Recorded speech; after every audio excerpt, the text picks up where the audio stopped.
એટલે આચારનું એક બહારી સ્વરૂપ છે, આચારનું એક આંતરિક સ્વરૂપ છે. બે પ્રકારનો આચાર મહાપ્રભુજી રાખવાનો કહે છે કે બહારનો આચાર સર્વથા અનાચાર ન કરવો. સૂતક, પિંડુ, રજસ્વલા વગેરે જે શાસ્ત્રોએ બતાવ્યા છે એનું યાવત શક્ય જે પાલન કરવું. પછી ઘરની અંદર પણ એ રસોઈ વગેરે જે કાંઈ અન્ન લઈ રહ્યા છીએ એની શુદ્ધિનો વિચાર કરવો. આ એક બહારી સ્થૂલ સ્વરૂપ આચારનું કહી શકાય. સ્થૂલ સ્વરૂપ આચારનું એ છે સ્પર્શાસ્પર્શનો વિચાર, સ્નાન વગેરેનો વિચાર, શૌચ આદિનો વિચાર. આ બધું બહારી સ્વરૂપ છે. આંતરિક સ્વરૂપ શ્રી મહાપ્રભુજી આચારનું એક બતાવે છે. બહારી સ્વરૂપ તો બધાએ મેં કીધું હાથ 10 વખત ખાસા કરતા બધાને આવડે, પણ આંતરિક સ્વરૂપ જે શ્રી મહાપ્રભુજી કહે છે વૈરાગ્યમ પરિતોષમ ચ સર્વથા ન પરિત્યજેત. વૈરાગ્ય અને પરિતોષ એ આંતરિક સ્વરૂપ છે, એનો પણ આચાર છે ને. આંતરિક રીતે વૈરાગ્ય અને સંતોષ, પ્રભુમાં દ્રઢ વિશ્વાસ, વિવેક, ધૈર્ય વગેરે આંતરિક સ્વરૂપ છે આચારના, એ પણ જળવાયેલા રહેવા જોઈએ. બહારી સ્વરૂપ જે આચારનું છે એમાં પ્રભુચરણે આજ્ઞા કરી કે નામ લેવાથી વૈષ્ણવ થયો છે, ઘરમાં આવીને બધી અપ્રસ કાઢે નામ લીધા પછી. હવે તો અત્યારે તેમ નામે ન દેવું જોઈએ. તો હકીકતમાં નામ દેવા માટે પણ આપણે એમ કીધું કે ઘરમાં આવે બધી જ અપ્રસ ફરીથી કાઢે. સેવા નથી પધરાવવાની, ફક્ત એને બ્રહ્મ વૈષ્ણવ હવે થયો છે, બધી અપ્રસ કાઢે, પાત્ર બધાની શુદ્ધિ કરે અને પ્રસાદથી જ પોતાનો નિર્વાહ કરે. ઠાકોરજીની સેવા તો છે નહીં, પ્રસાદ કેમ લઈ શકે? પણ કીધું પ્રસાદથી જ નિર્વાહ કરવો, પ્રસાદ વગેરેથી જ નિર્વાહ કરવો જોઈએ. તો અહીંયા પ્રસાદથી નિર્વાહ કીધો, પણ ભગવત સેવા નથી, પણ ત્યાં ભગવત પૂજનનો ક્રમ છે. હવે આ બધી મર્યાદા લાગશે ઘણા, એટલે મેં કીધું અમુક વસ્તુ પાછું એમ કે મર્યાદા છે. પણ ભગવત પૂજન ભાગવતજીનું થઈ શકે, શાલિગ્રામજીનું થઈ શકે અને કૃષ્ણની મૂર્તિનું પણ થઈ શકે. ત્યાં પૂજનનો ક્રમ, પૂજા, શાસ્ત્રોક્ત રીતે એની પૂજા કરવાની પદ્ધતિ, પ્રતિષ્ઠા વગેરે કરીને જે સેવા ન નભે એ પૂજા કરી શકે. પૂજાનો ક્રમ સેવા કરતાં સહેલો હોય ને. કંકુ, અક્ષત, ફૂલ, માલા, અબીર, ગુલાલ, ઠંડા જલથી સ્નાન અને નૈવેદ્ય ભોગ એ ધરવું, આ પૂજા પદ્ધતિ છે. મહાપ્રભુજી આજ્ઞા કરે છે, ગુસાઈજી ગોપીનાથજી આજ્ઞા કરે છે. મહાપ્રભુજી પોતે પૂજન કરતા હતા. મહાપ્રભુજી સેવા કરી અને શાલિગ્રામજીનું ષોડશોપચાર પૂજન કરતા હતા અને ઘણા બાળકો અત્યાર સુધી કરતા આવ્યા. દરેક બાળકોના ઘરમાં ઠાકોરજી જે બાજુ બિરાજે એની બાજુ પૂજાના ઠાકોરજી જે છે શાલિગ્રામજી વગેરે સાથે જ. હવે બહાર પૂજન નપતું નથી એટલે ભેગા જ પધરાવી દે છે. એટલે ત્યાં ભેગા શાલિગ્રામજી વગેરે બિરાજતા હોય છે. ભાગવતજીની પોથી એનું પૂજન કરવું, એને ભોગ ધરવા. એમ પૂજન શું છે? શાસ્ત્ર વિધાન અનુસાર એનું પૂજન. એટલે ગોપીનાથજી આજ્ઞા કરે છે કે સેવાના અભાવમાં શરણાગતિની અંદર પણ એમણે પ્રસાદ વગેરેથી જ અન્નનો આવો દોષ, એનાથી બચવા માટે શરણાગતિથી જ આપણે આજ્ઞા કરી દીધી કે ભાઈ પ્રસાદી અન્નથી એનો નિર્વાહ કરવો. ત્યાં પ્રસાદી એટલે એને પૂજનાદિ કરી એને ભોગ ધરવાનો ક્રમ બતાવ્યો છે. પૂજન પણ ગમે એમ ના કરી શકાય. પૂજા ગમે એમ ના કહી શકાય. ગોખલામાં ફોટા રાખ્યા હોય ને બધાને એમ રાખી દે કૃષ્ણના ફોટા, ત્યાં દીવો અગરબત્તી કરી દે, પૂજન થઈ ગયું, એમ નહીં. પૂજન પણ શાસ્ત્રે બતાવ્યું એ પ્રમાણે ભગવત પૂજન કરે. આવું તો પૂજન બધા ઘરમાં કરતા હોય, એ વિધિ અનુસાર નથી. એટલે એ જ કીધું ક્રિયમાણમ તથાચાર વિધિહીનમ પ્રકુર્વતે. કરે તો છે પણ વિધિહીન કરે, કરે તો વિધિહીન કરે. એટલે દાદાભાઈ શ્યામનોરજીને એક વૈષ્ણવે પૂછ્યું કે ઠાકોરજી પુષ્ટાવીને એ આપે જવાબ આપ્યો. એ વસ્તુ ઉલ્લેખ કરી દઉં છું. મુકામ ઉપર બેઠા હતા, ત્યાં એક વૈષ્ણવ આવ્યા અને દાદાભાઈને પૂછ્યું કે ઠાકોરજીની સેવા પુષ્ટાવ્યા વગર થઈ શકે? તો આપે કીધું કે ઠાકોરજી તો પુષ્ટાવીને સેવા કરવાની સંપ્રદાયની પ્રણાલિકા છે. આ તો મહાપ્રભુજી વચન આપ્યું છે ગુરુ ન પ્રાપ્ત થાય તો, પણ પ્રણાલિકા એવી છે કે ગુરુ પાસેથી પુષ્ટ કરીને ઠાકોરજીની સેવા કરો. પણ કે પુષ્ટાવ્યા વગર કરીએ તો ભગવાન આરોગે કે એમાં ચૈતન્ય મૂર્તિમાં આવે કે ન આવે? તો આપે કીધું ચૈતન્ય તો છે જ મૂર્તિમાં, તો ભગવાન સતદરૂપમ તત્ત સ્થિતમ. તો એ કે ચૈતન્ય છે બધું છે તો પુષ્ટાવાની શું જરૂર? તો એમ કીધું. પછી હવે શાસ્ત્રની દ્રષ્ટિ ન સમજે તો પછી લૌકિક સમજાવવું પણ ઘણા એમ કે લૌકિક વાત શું કામ કરે? પણ શાસ્ત્રથી ન સમજે તો લૌકિક તો કે ના કે એ લૌકિક વાત કહે છે, બહુ ઓલી વાત કહે છે. તો આપણે એમ કીધું કે સ્ત્રી અને પુરુષ એ લગ્ન વિના પણ સાથે લગ્નની જેમ જ રહી શકે, પણ એમ રહેવાય? લગ્ન વગર પણ એ એવી રીતે રહેતા હોય, પણ આપણો સમાજ એને માન્ય કરે પતિ પત્ની તરીકે, પણ વિધિ કરે ગમે એવી ગોટાળાવાળી જેવી કે વિધિ કરે પછી એને માન્યતા મળી જાય, એટલો જ ફેર છે. બધું સમાન છે, પુષ્ટ કર્યા વગર કરો તો બધું સમાન છે, પણ સમાજ એને લગ્ન તરીકે પતિ પત્ની તરીકે માન્ય નથી કરતો. ત્યારે ઓલા બેન સમજી ગયા હવે બરાબર શાસ્ત્રથી આ ફટાક સમજાય જાય એટલે કેવું પડે એ કે લઈ તો બે શકાય, બે રહેવાય, એમાં કાંઈ ફેર નથી. બહુ પતિ પત્નીની જેમ બધું રહેતા હોય એવી રીતે એ બે પુરુષ અને સ્ત્રી રહી શકતા હોય, પણ આપણો સમાજ એને માન્ય ના કરે. ક્યાંક કાંઈ ગોટાળો છે, બધા જોયા કરે કાંઈ ક્યાંક ગોટાળો છે, આ કાંઈક ગોટાળો થાય છે, આ ભાઈ અહીં રોજ આવે છે ને બેન બે એકલા હોય છે ને કાંઈક કાંઈક ગોટાળો છે. એટલે આજુબાજુ વાળા એમ કે કંઈક આમાં કાંઈક રંધાય છે રોજ શું. પછી એને પૂછે તમે બે પતિ પત્ની કે ના પતિ પત્ની નથી, તો વધારે શંકા થાય. ઓ આપણી પ્રકૃતિ કેવી છે બધા એની, કોઈ એમ વિચાર ન કરી શકે કે બે ભાઈ બહેન છે, એવો વિચાર કોઈ જ ના આવે. વિચાર આજુબાજુ બધાને મજા આવે કે કાંઈક આમાં ગોટાળો છે. પણ એક વખતે એ સાવ ભલે ઉત્તર ક્રિયાના મંત્ર બોલીને જો લગ્ન કરાવી દીધા, ગોરબાપા ઉત્તર ક્રિયાના મંત્ર બોલેલો હોય પણ લગ્ન કરાવી દીધા હોય, બસ માન્ય થઈ ગયું, વાત પૂરી થઈ. કોઈ ન બોલે પછી ગમે એમ રે પછી કોઈ ન બોલે. એટલે આટલો જ ફેર છે દાદાભાઈ. મને યાદ એટલે આ ઉલ્લેખ આવ્યો એટલે મેં વાત કરી કે મુકામ ઉપર બેઠા હતા, હું બાજુમાં બેઠો હતો ને ભાઈ સમજતા જ નથી. એ એમ કે આમ શું વાંધો, તો બધું ચૈતન્ય છે તો પછી તમે કાં ચૈતન્ય નહીં હોય પુષ્ટ કર્યા પહેલાં કે ચૈતન્ય પણ છે, ભગવાન સાક્ષાત છે, એમાં કોઈ સવાલ નથી, બધું બરાબર છે.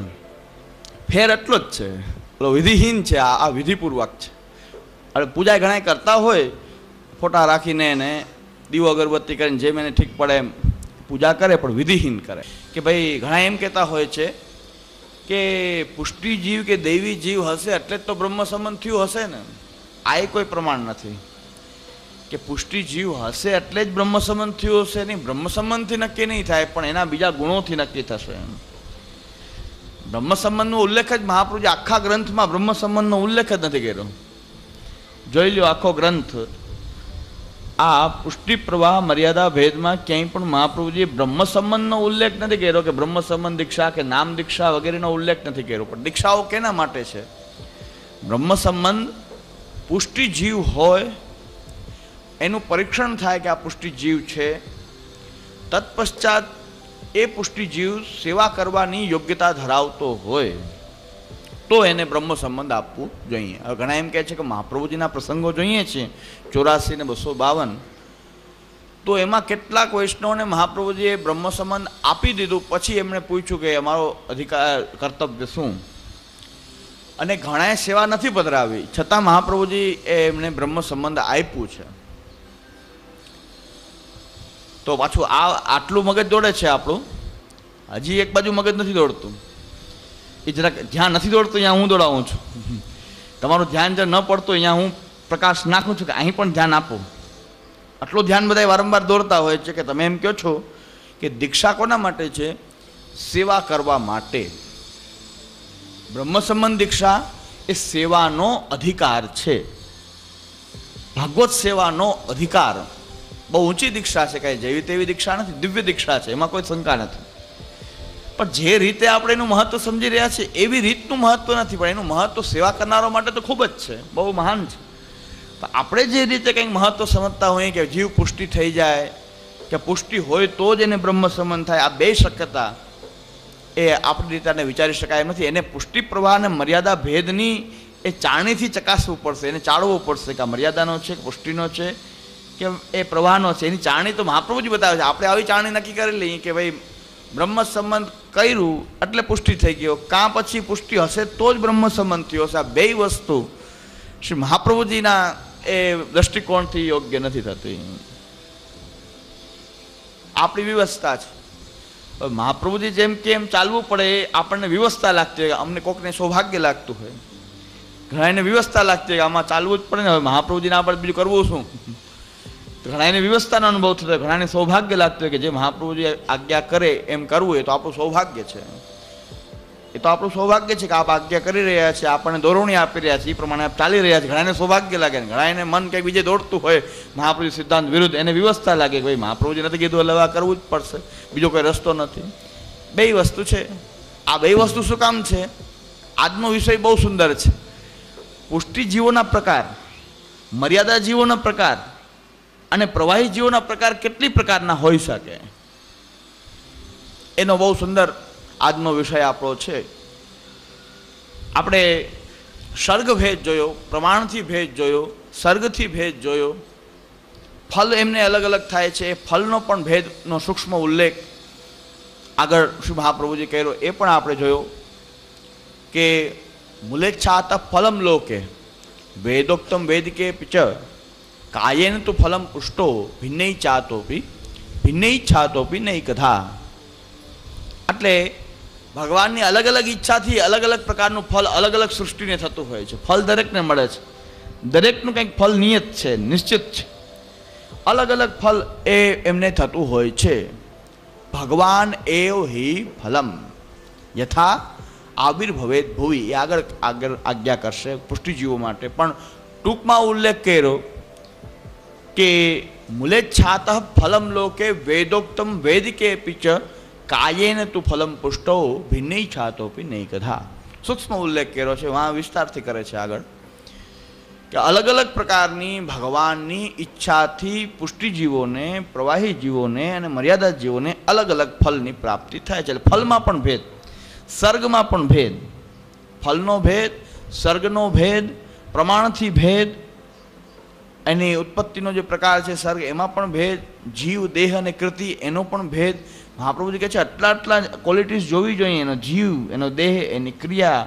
એટલે શ્રી મહાપ્રભુજીનો જે દૃષ્ટિકોણ છે સમજો તો એમાં ક્યાંય પણ બ્રહ્મ સંબંધ કે નામ દીક્ષાનો આપણે અહીં ઉલ્લેખ કર્યો નથી. હવે પ્રશ્ન કોઈ નથી કરતા તો હું પ્રશ્ન ઊભો કરીને જવાબ હું મેળવું છું. કોઈ ના કરતું હોય તો આપણે ઊભો કરીએ, વિચાર કરીએ બધાએ. આ પ્રશ્ન થઈ શકે, ચાલો કોઈ કરે નહીં તો આપણે પ્રશ્ન ઊભો કરીને જવાબ દઈએ.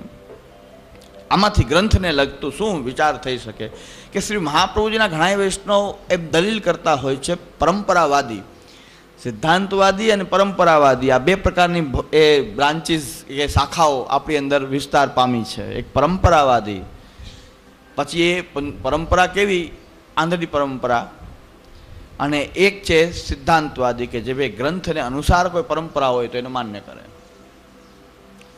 આપણા પ્રાચીન આચાર્યોના વચનામૃત, મેં એની આખી રૂપરેખા આપી. પ્રાચીન આચાર્યોના વચનામૃત હોય એટલે આપણે એ છે એટલે સીધું પ્રમાણ છે એમ ન ગણી શકાય કે વાર્તા પ્રસંગ છે એને સીધા પ્રમાણ રૂપમાં ન લઈ શકાય. કારણ કે શાસ્ત્રની જેવી પ્રક્રિયા છે.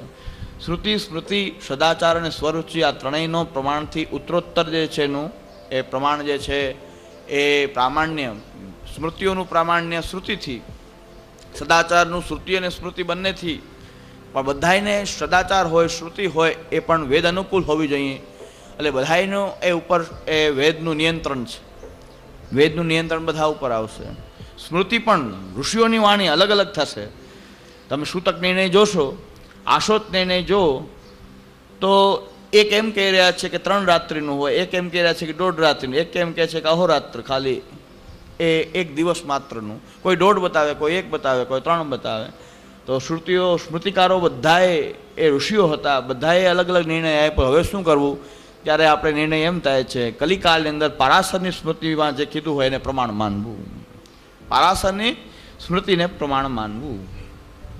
સૂતકનો પ્રારંભ કેવી રીતે ગણવો વગેરે એવા પણ અલગ અલગ મતભેદ હોઈ શકે. દેશાંતર કેટલું ગણવું એનો પણ એ આશોતના ધર્મ એ શાસ્ત્રમાં કંઈક અલગ અલગ હોય તો ત્યાં કલિયુગની અંદર પરાશર સ્મૃતિમાં જે કહેવામાં આવ્યું એને પ્રમાણ ગણવું જોઈએ. એ મનુ આદિ સ્મૃતિઓની અંદર પણ આ બધી સ્મૃતિના વચનો પાછા વેદથી વિરુદ્ધ ન હોવા જોઈએ. ઋષિઓના વચન પણ વેદ વિરુદ્ધ ન હોય એ જ માન્ય છે. ઋષિ બધાએ છે, બધાએ સમાધિમાં દર્શન કરેલું છે, બધાને ભગવત પ્રેરણા થઈ છે, એ પ્રમાણે એમણે નિર્ણય કર્યો છે, બધું જ સાચું. છતાં પણ એને પ્રામાણ્ય કેવી રીતે નક્કી કરે છે શાસ્ત્ર?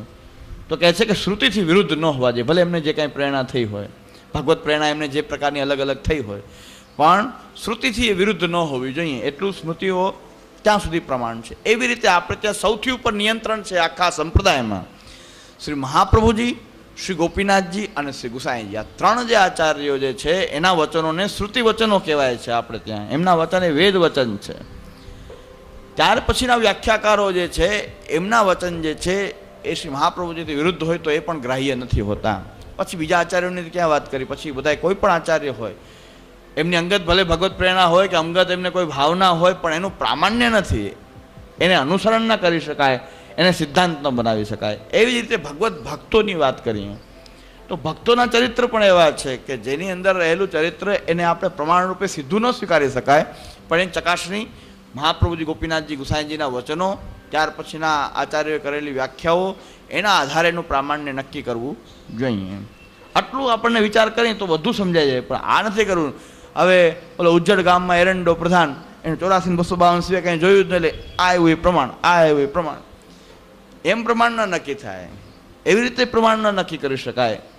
આપણે આ વાર્તા પ્રસંગો પ્રમાણ છે એટલે બીજા સંપ્રદાયોમાં પણ છે, એમ નથી કહેતો. આ બધી સરખી જ વસ્તુ છે. શાસ્ત્રનો વિચાર બધી જગ્યાએ સરખી રીતે, જે વેદને માનવાના બધા સંપ્રદાયો જે છે એ એનું પ્રામાણ્ય એની રીતે નક્કી કરતા હોય છે. રામાનુજ સંપ્રદાયમાં એના ભક્તોના ચરિત્રોને પણ, રામાનુજ સંપ્રદાય પણ એના અલવારો કહે છે, ત્યાં ભક્તોને ત્યાં અલવારો કહેવામાં આવ્યા છે. અને રામાનુજ સંપ્રદાયમાં પણ એમના રચેલા ભજનો વગેરે, ચરિત્ર વગેરે જે છે એમને એ લોકો પ્રમાણ તરીકે ગણતા હોય છે. પણ એનું પણ શું કે મૂળ એમના આચાર્ય રામાનુજાચાર્ય જે છે એમને કહેલી વાતોથી એ ચરિત્રો વિરુદ્ધ ન હોય એ પ્રમાણ ગણાતું હોય. એના સંપ્રદાયમાં એમ જ ગણાતું હોય. એની માટે આદર્શ ભક્તો થઈ ગયા, અલવારો કહે છે એને રામાનુજ સંપ્રદાયમાં. એ અલવારોના ચરિત્ર જે છે એ મહાન ભક્તોના ચરિત્ર છે, એમાં કોઈ શંકા નથી. પણ રામાનુજ સંપ્રદાય જ્યારે એનો પ્રમાણ તરીકે ઉલ્લેખ કરશે તો રામાનુજાચાર્યના વચનોથી એને ચકાસવામાં આવશે, એ પ્રસંગને એટલું જ એને ગ્રાહ્ય કરવામાં આવે. ભક્તોના ચરિત્ર સીધા પ્રમાણ ન બની જાય. સાંજનો વિષય વાર્તા પ્રસંગનો છે, એટલે એમાં હું એની છણાવટ હજી કરીશ, વાર્તાઓની છણાવટ કરી. એવી વાર્તા કે તમે ચકિત થઈ જાઓ.